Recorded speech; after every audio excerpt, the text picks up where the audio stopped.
Hello दोस्तों, मैं हूं वर्मा।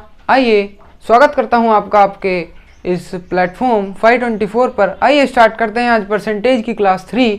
जैसा कि आप सभी जानते हैं, मैंने पिछली क्लास में कहा था कि आज हम डिस्कस करेंगे दो कॉन्सेप्ट, जिसमें एक रहेगा कॉन्सेप्ट ऑन पास फेल, यानी कितने बच्चे क्लास में पास हुए, कितने परसेंट बच्चे फेल हो गए, और सेकंड जो कॉन्सेप्ट रहेगा वो रहेगा एरर के क्वेश्चंस पर। आइए स्टार्ट करते हैं पहला कॉन्सेप्ट, पहला क्वेश्चन।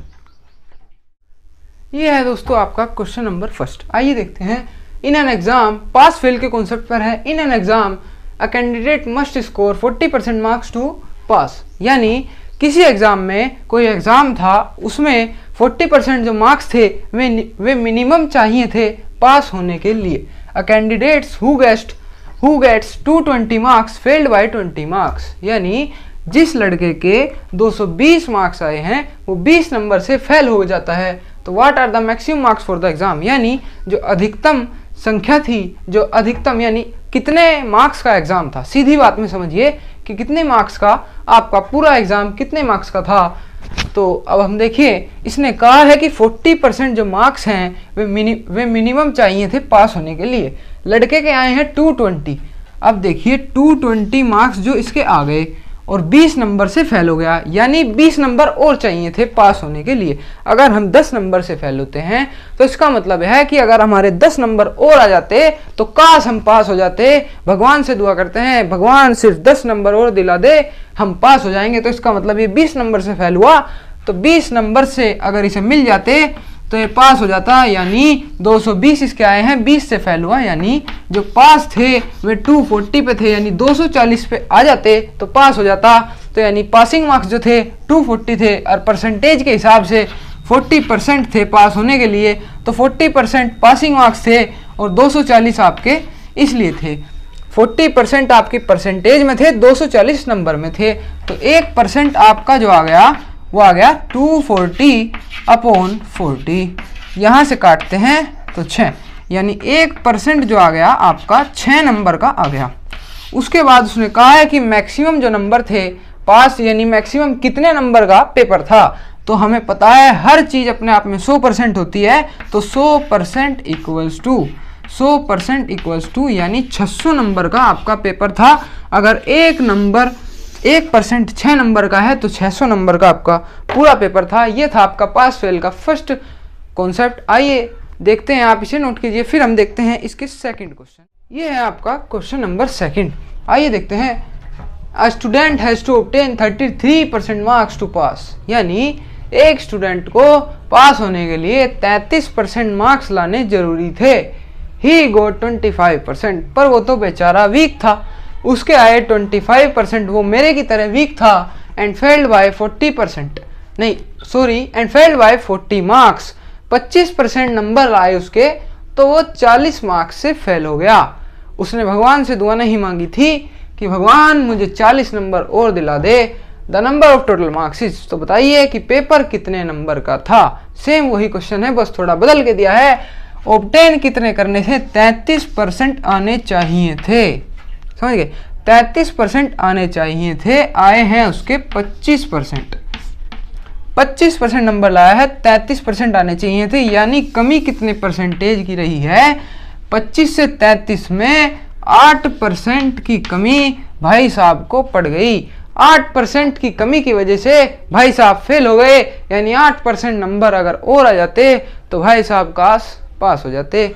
यानी 8% की जो कमी रही वो कितने नंबर की कमी थी, 40 नंबर की, यानी 8% की कमी से 40 नंबर से फेल हो गए, यानी 8% भी हुई है, 40 नंबर भी हुई है, फेल हुए हैं इन्हीं से। 8% को 40 नंबर में लिखा है, यानी कितने 8% की कमी से फेल हो गए और कितने नंबर से फेल हुए हैं, 40 नंबर से। ये भी नंबर ही है, बस ये परसेंटेज में रखे हैं। तो 1% यहाँ से आ गई आपकी 5 की। तो अब पूछा है टोटल नंबर पेपर कितने का था, आप समझ ही गए होंगे, इतना मैं आपको पढ़ा चुका हूं। तो 100% हर चीज होती है, 100% इक्वल्स टू 500 या 500 नंबर का जो आपका पेपर था। अब देखिए 500 नंबर का पेपर था, अगर वो पूछने लग जाए, अगर वो पूछ लेता कि 500 नंबर का पेपर था, पेपर में भाई साहब के नंबर कितने थे, पेपर में भाई साहब के 25% नंबर थे, तो 500 का 25% यानी 500 का पेपर था, आए 25%, तो 500 का 25% जो होगा 525 यानी 125, यानी भाई साहब के 125 नंबर आए थे और भाई साहब को लाने थे कितने, 33%। अब देखते हैं, अभी क्वेश्चन चेक कर लेते हैं। 33% लाने थे, यानी 500 का आप 33% भी निकाल लीजिए। 500 का अगर 33% भी निकालेंगे तो यहाँ से देखिए 3 5 जो 15 और 3 5 15 यानी 165 नंबर लाने थे, 125 लाए। देखिए 40 नंबर का अंतर है। तो जो ये अंतर है ना, ये अंतर है, यहाँ पर पहले ही दिया था, ये हमने परसेंटेज में चेक कर लिया। वो हमारा चेक करने का ये तरीका था। ये आपका क्वेश्चन में आपको नहीं करना है, ये मैं आपको चेक करके दिखा रहा था। आंसर आपका यहीं पे आ गया। ये आपका क्वेश्चन नंबर 2 था। एक क्वेश्चन और है इसका जो थोड़ा टिपिकल है, आइए देखते हैं। ये है दोस्तों आपका पास फेल पर 3rd क्वेश्चन, जो कि इम्पोर्टेंट है, पेपर में फंसने के पूरे चांस हैं इस कॉन्सेप्ट पर। आइए देखिए, इसमें कहा है candidates who gets 20% marks in an examination failed by 30 marks, यानी एक जो लड़का है उसके 20% मार्क्स आए हैं तो वो 30 नंबर से फेल हो गया, यानी 20% नंबर आए और वो 30 नंबर से फेल हो गया। बट अनदर स्टूडेंट जिसके 32% मार्क्स आए हैं और वो 42 नंबर ज़्यादा ले आता है पासिंग मार्क्स से, यानी अगर उसके 42 नंबर कम भी आ जाते तब भी वो पास हो जाता, क्योंकि उसने कहा है कि पास होने से 42 नंबर ज़्यादा ले आया। तो उसके बाद उसने पूछा है then the percentage of pass marks. तो अभी बताइए कि कितने परसेंट पे आप पास हो सकते थे, कितने परसेंट पे आप पास थे, वो पूछा है। अब देखिए, हमें पता है कि देखिए 20% मार्क्स आए हैं पर फिर भी 30 नंबर से फेल हो गया। जिसे फेल हो गया जितने नंबर से, उसे उतने नंबर दिलाकर पास कराइए कि भाई 20% मार्क्स आए, 30 नंबर से फेल हुआ, यानी अगर इसके 30 नंबर और आ जाते तो ये पास हो जाता, तो इसे हम पास करा देंगे। 20% प्लस 30, ले भाई तू पास हो जा। तो इसे पास करा दिया 30 नंबर दिलाकर। उसके बाद जो है, उसके बाद जिसके आए हैं 32% मार्क्स, जिसके आए 32% मार्क्स, वो पास होने से 42 नंबर अधिक ले आया, यानी अगर उसके 42 नंबर पास होने से 42 नंबर अधिक, यानी अगर उसके 42 नंबर कम भी आ जाते तो भी पास हो जाता। तो ये दोनों की पासिंग का एवरेज है, यानी यहाँ पर दोनों पास हो रहे हैं इसी एक ही पेपर में दोनों पास हो रहे हैं। ये 20% लाकर 30 नंबर से फेल हुआ तो हमने इसे 30 नंबर दिला दिए, और ये 32% लाकर 42 नंबर ज़्यादा लाया, इसलिए हमने इसके 42 नंबर घटा दिए कि भाई दोनों एक जगह पर आ जाओ, दोनों पास पे आ जाओ, यहाँ पे आके दोनों पास हो सकते हैं। ये वो लाइन है, वो एवरेज जो है ये है। ये 20% लाकर 30 की कमी से 30 आ जाते तो पास हो जाता, और ये 32% लाकर भी अगर 42 नंबर ना आते तब भी पास हो जाता।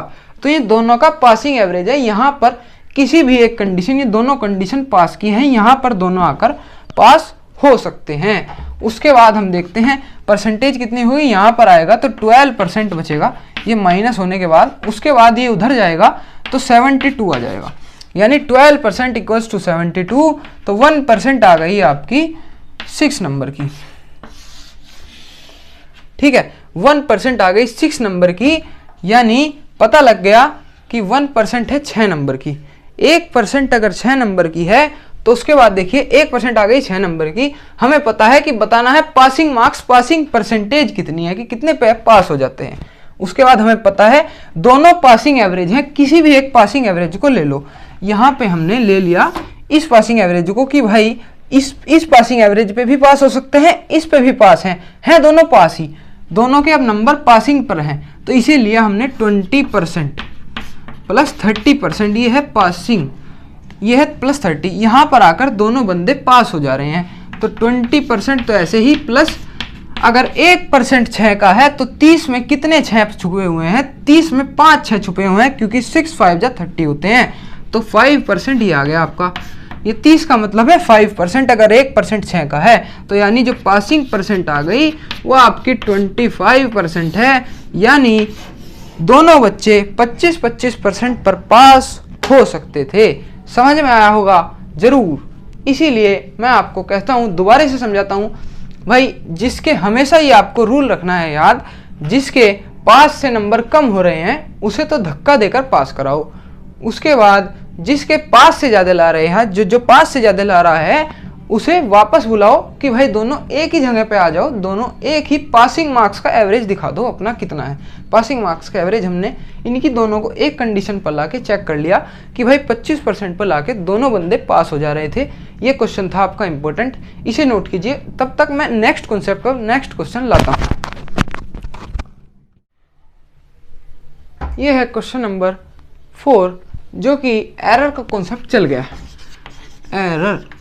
एरर का मतलब होता है गलती, गलतियां, कितनी हम गलती कर देते हैं। देखिए, a number has to increase by 25%, यानी एक नंबर को 25% बढ़ाना था, but if it is reduced by 25%, अगर उसे गलती से 25% घटा दिया गया। भाई कौन बेवकूफ बैठा था कि अगर किसी नंबर को 25% बढ़ाना था, उसे गलती से 25% घटा दिया गया, तो बताइए उसमें कितने परसेंट का एरर आ गया, यानी कितने परसेंट की गलती हमें देखने को मिलेगी, कितने परसेंट की गिरावट या बढ़ावट हमें देखने को मिलेगी। आइए देखते हैं कैसे कैलकुलेट होगा। ऐसे में हमेशा नंबर को मानते हैं हम 100, यानी अगर नंबर 100 होता, अगर माना नंबर 100 है, उसे 25% बढ़ाना था, तो भाई साहब 100 को 25% बढ़ाना था, यानी 125 करना था, पर गलती से उसे 25% घटा दिया गया, यानी 75 कर दिया गया। भाई 100 को 125 बनाएंगे, यानी 25% बढ़ रहा है। 125% बढ़ाना था पर 25% घटा दिया, तो बताइए एरर कितने परसेंट का हुआ। एरर देखिए कितने का हुआ है, 25 से 125 में एरर आया आपका 50 का। 50 नंबर्स का क्या है, एरर है, कि भाई 50 का आपका एरर आ गया। उसके बाद हम देखते हैं एरर परसेंट बताना है। एक बात आप मेरी ध्यान रखिएगा, जो एरर के क्वेश्चन में हमेशा आती है, एरर जो निकलता है, एरर परसेंटेज जो निकलती है, एरर जो आपकी परसेंटेज निकलेगी वो हमेशा जितने नंबर का एरर है, एरर अपॉन ओरिजिनल नंबर पर ही एरर हमेशा निकलता है। एरर की परसेंटेज हमेशा ओरिजिनल नंबर पर निकलती है इंटू 100। परसेंटेज कोई भी हो इंटू 100 करना ही पड़ता है। यह था आपका एरर परसेंट का फॉर्मूला, इसे आप नोट कीजिएगा। यह है एरर परसेंट का फॉर्मूला। अब हम देखते हैं, देखा कि 50 का एरर आ गया, तो एरर परसेंट जैसे कि हमें पता है परसेंटेज कितनी परसेंट एरर है, पहले रखिएगा एरर कितने का है, 50 का। उसके बाद अब ये ओरिजिनल नंबर क्या है, ओरिजिनल नंबर वो है अगर एरर ना होता तो क्या होता। देखिए जैसे इसने कहा है कि हैज टू इंक्रीज बाय 25%, यानी उसे 25% बढ़ाना था पर गलती से 25% घटा दिया गया। तो यानी अगर 25% अगर बढ़ाना था तो वो जब बढ़ाने के बाद जो वैल्यू आई, यानी अगर एरर ना होता था तो वो होता आपका, वो है आपका ओरिजिनल नंबर, यानी बढ़ाना था इसे, तो ये 125 जो है, अगर एरर ना होता तो 125 यहाँ पर ओरिजिनल नंबर है, इसलिए वो आती है आपकी ओरिजिनल नंबर पर हमेशा एरर निकलता है। उसके बाद इंटू 100 करेंगे तो देखते हैं आपका ये हो गया। इसे काटेंगे, ये कहीं से काटेंगे, 25 से काटा तो 4 और ये 5, उसके बाद यहाँ 10 से काटा तो एरर जो परसेंट आ गई वो आ गया 40% का, यानी आपका एरर जो आया वो 40% का है, यानी आपने पूरे क्वेश्चन में 40% एरर कर दिया। आपको क्वेश्चन जानता हूँ समझ में आया होगा, क्योंकि मैंने समझाया इस तरीके से है, क्योंकि आप कभी नहीं भूल सकते, इसलिए आप इस क्वेश्चन को नोट कीजिए। तब तक सेकंड क्वेश्चन लाता हूँ। ये आपका क्वेश्चन नंबर 5 है, पर एरर पे क्वेश्चन नंबर 2 है। आइए देखते हैं। A number is multiplied by 3/5 instead of 5/3। ओहो गलती हुई, दोबारा से।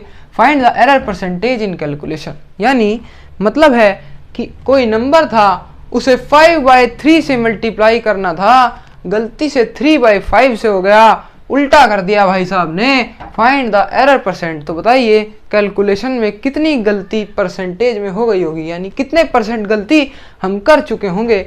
आइए देखते हैं कि किसी नंबर को ऐसे में हम देखिए, कभी भी एरर में फ्रैक्शन में आए, कभी भी एरर में फ्रैक्शन वाले क्वेश्चन आए तो हम उसमें 100 नहीं मानेंगे। परसेंटेज वाले में मैंने आपको पीछे बताया था हमेशा 100 मानेंगे, पर अब अगर फ्रैक्शन में आएंगे तो हमें मानना पड़ेगा, हम ऐसा नंबर मानेंगे जो दोनों के डेनोमिनेटर का मल्टीपल होगा। जैसे 5 और 3 दोनों का मल्टीपल होना चाहिए, तो 5 और 3 दोनों का मल्टीपल क्या होगा 15। तो हम नंबर क्या मानेंगे, नंबर हमने मान लिया कि भाई नंबर भाई साहब जो थे वो 15 था, 15 था, नंबर था 15, मल्टीप्लाई करनी थी 5/3 से, गलती से कर दी कितने से, मल्टीप्लाई जो करनी थी 15 की वो करनी थी 5/3 से, पर गलती से जो भाई साहब ने कर दी 15 की मल्टीप्लाई 3/5 से। सोल्व कीजिए, यहाँ पर आएगा 5, ठीक है ना, 3 5 जो 15 और यहाँ पर आएगा 3, यानी यहाँ आ गया 25 और यहाँ आ गया 9, यानी जो एरर आया 9 से 16 में, एरर जो आ गया 16 का एरर है कि भाई 16 जो है 16 का आपका एरर आ गया। अब मैंने आपको बताया है एरर परसेंट हमेशा कैसे निकलती है, यानी एरर परसेंट हमेशा ओरिजिनल नंबर पर निकलती है। तो एरर परसेंट यहाँ पर क्या होगी, एरर जो परसेंटेज होगी वो एरर जितने का आया 16 का। अब ओरिजिनल नंबर क्या होगा, ओरिजिनल नंबर वो होगा कि जैसे इसने कहा है कि 3/5 से गलती से कर दिया गया, पर करना था 5/3 से, यानी जो करना था ये 5/3 करना था, तो 5/3 कर कर जो आएगा वो आपका ओरिजिनल नंबर है। 5/3 से मल्टीप्लाई कर कर 25 आ रहा है, तो 25 जो है आपका ओरिजिनल नंबर इंटू 100, यहाँ से काटेंगे 25 चौका 100 और 16 4 जो आपका 64, यानी 64% भाई साहब ने एरर ले आए। इतना तगड़ा एरर आ गया भाई साहब, पूरा क्वेश्चन ही गड़बड़ हो गया होगा। ये था आपका एरर का सेकंड क्वेश्चन, आप इसे नोट कीजिए, तब तक एरर का थर्ड क्वेश्चन रेडी करते हैं। क्वेश्चन नंबर 6 देखिए, a village lost its 12% goats in flood, यानी एक गांव की 12% जो बकरियां थी वो बाढ़ से मर गई और 5% बकरी जो थी वो आपकी बीमारी से मर गई। जो बची हुई बकरी हैं वो 8300, यानी 8300। उसके बाद बताना है कि अगर बाढ़ ना आती तो बकरियां कितनी थी, यानी बाढ़ आने से पहले बकरियों की संख्या, बकरियों की मात्रा कितनी थी। देखिए 12% जो हैं वे बाढ़ से मरी, प्लस 5% जो मरी हैं वो आपकी बीमारी से, तो टोटल जो मरी हुई, जो मर गई हैं बकरियां, जो मर चुकी हैं, जो डाइड बकरियां हैं, वे 17% बकरी यानी लॉस्ट हो गई। 17% बकरी मर चुकी, तो बची हैं बकरियां आपके पास, हर चीज़ 100% होती है, 17% अगर उसमें से ख़त्म हो गई तो बची है 83%, यानी 83%। 83% आपके पास बची हैं 83%, पर हमारे हिसाब से 83% बची हैं, भाई साहब के हिसाब से 8300 बकरियां बची हैं। तो हम देख देते हैं 1% जो हो गया आपका 8300 अपॉन 83, तो यहाँ से सीधा कटेगा तो 100, यानी 1% 100 का आ गया। तो हम बता सकते हैं बाढ़ आने से पहले कितनी बकरियां थी, तो 100% निकाल दो, 100% यानी बाढ़ आने से पहले आपकी 10,000 बकरी थी। 10,000 बकरी थी, बाढ़ आई तो बेचारी 17% मरने के बाद 8300 रह गई थी। ये था आपका आज का लास्ट क्वेश्चन। ये था दोस्तों आज का आपका लास्ट क्वेश्चन जो इससे पहले मैंने कराया है। आज हम 2 कॉन्सेप्ट हमने कवर कर लिए हैं। अगली वीडियो में भी हम 2 कॉन्सेप्ट पढ़ेंगे जो कि हमारे लास्ट कॉन्सेप्ट बचे हैं, concept on figures and Venn diagram. Venn diagram का आपका थोड़ा लंबा टॉपिक है, हम 1 या 2 क्लास में, अब हमारा चैप्टर खत्म होने की कगार पर है, हम इसे भी 1 या 2 क्लास में खत्म कर चुके होंगे। उसके बाद फिर आपको अगर कोई भी डाउट हो इन पीछे क्लासेस में, कोई भी डाउट हो या आज की क्लास में, आप कमेंट बॉक्स में पूछिए, 10 मिनट के अंदर ही आपको जवाब दे दिया जाएगा। आशा करता हूँ आपको सभी क्वेश्चन समझ में आ रहे होंगे। अगर डाउट हो तो ज़रूर पूछिए, वीडियो पसंद आई हो तो लाइक ज़रूर कीजिए। Thank you. हेलो दोस्तों, मैं आपसे एक इन्फॉर्मेशन शेयर करना चाहता हूँ। जैसे कि आज हमने क्लास 3 परसेंटेज की ख़त्म कर लिया, मैं आपको एक बात बताना चाहता हूँ कि हम आज से एक सीरीज़ स्टार्ट करने जा रहे हैं, जो कि सीरीज़ है आपकी फैक्ट ऑफ लाइफ की, जिसमें हम सभी अपनी लाइफ से जुड़े फैक्ट को डिस्कस करेंगे। एक छोटे समय में, छोटे टाइम इंटरवल में, एक छोटी सी वीडियो में मैं आपको पूरा फैक्ट डिस्कस कर दूंगा। पूरी डीपली हम एक पूरे फैक्ट के बारे में जानेंगे। जैसे कि बहुत से फैक्ट हैं जिनके बारे में हम नहीं जानते हैं पर डेली लाइफ में यूज़ होते हैं। उस सीरीज़ में आपके environmental fact, science fact, technology fact, आपके डेली लाइफ फैक्ट और आपके सभी एटमॉस्फेरिक फैक्ट भी सभी उसमें कवर मैं करा दूंगा एक छोटी सी वीडियो क्लिप में, ठीक है। उसके बाद हम, अगर आपका हमें सपोर्ट मिलता रहा तो हम इस चैनल पे हर सब्जेक्ट की आपको एजुकेशन जो है प्रोवाइड कराने की पूरी कोशिश में है। उसके बाद 1-2 सीरीज़ हम जल्द ही स्टार्ट करने जाएंगे, जैसे कि वोकैब की और आपकी वो इंग्लिश वोकैबलरी और जीके की सीरीज़ भी हम प्लेटफॉर्म पर स्टार्ट करेंगे। शायद से 10 या 15 दिन में हम दोनों सीरीज ये स्टार्ट करने जा रहे हैं। बाकी आज से हमारी ये सीरीज स्टार्ट हो जाएगी जो कि फैक्ट ऑफ लाइफ है, जिसे आपको देखने में बहुत ही मज़ा आएगा, क्योंकि बहुत से फैक्ट ऐसे हैं, बहुत से काम ऐसे हैं जो हम डेली करते हैं, जिसमें हम साइंस का यूज़ करते हैं पर हमें उसके बारे में नहीं पता होता। बस हम अपनी डेली लाइफ से उसे कंपेयर कर देते हैं, पर साइंस से उसे कंपैरिजन करोगे तो आपको उस चीज़ को करने में और मज़ा आएगा, ठीक है। तो मैं सिर्फ यही बताना चाहता था। बाकी आप हमें सपोर्ट करते रहिए, हम आपको क्या कह रहे हैं, हम आपको एक बेटर एक्सपीरियंस देते रहेंगे। Thank you.